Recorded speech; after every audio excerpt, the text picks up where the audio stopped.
ఈ రోజు మా వాడు స్కూల్ కి వెళ్ళాడు. అక్కడ ఏమిటో తెలుసా, హ్యాపీ బర్త్డే సెలబ్రేషన్. అందరికి స్వీట్స్ ఇచ్చారంట. మమ్మీ నాకు స్వీట్స్ కావాలి, ఇప్పుడే కావాలి అని ఏడుపు. ఏం స్వీట్ ఇచ్చారా అంటే, బాల్ లాగా ఉంది, రౌండ్ గా ఉంది, అది స్వీట్ ఇచ్చారు అని. సరే నువ్వు అడిగితే చేయకుండా ఉంటానా, ఖచ్చితంగా చేస్తానని చెప్పి కేవలం 5 నిమిషాల్లో స్వీట్ రెడీ చేస్తా. స్టవ్ అవసరం లేదు, గ్యాస్ అవసరం లేదు. ముందుగా మనం చేసుకున్న బిస్కెట్ పౌడర్ లో 2 టేబుల్ స్పూన్ వరకు కోకో పౌడర్, కొద్దిగా నెయ్యి, కొద్దిగా ఫుడ్ కలర్, అలాగే 1 టేబుల్ స్పూన్ వరకు షుగర్ ని వేసాక కొద్దిగా నీళ్లు పోసుకుంటూ మంచిగా కలిపి సాఫ్ట్ ముద్దలా చేసుకోవాలి. నెక్స్ట్ మురుమురాల పౌడర్ లో ఇప్పుడు కొద్దిగా పాలు, కొద్దిగా నెయ్యి వేసి దీన్ని కూడా మంచిగా ముద్దలా తయారు చేసుకోవాలి.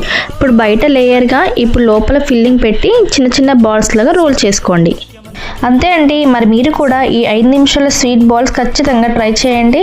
నిజంగా చాలా టేస్టీగా. మరి ఇంకేంటి ఆలస్యం, ఈ వీడియో మీకు నచ్చితే మా ఛానల్ని ఒక లైక్ చేయండి, సబ్స్క్రైబ్ చేయడం మాత్రం మర్చిపోకండి. ఫ్రెండ్స్ కి, ఫ్యామిలీస్ కి షేర్ చేయండి. Like and subscribe.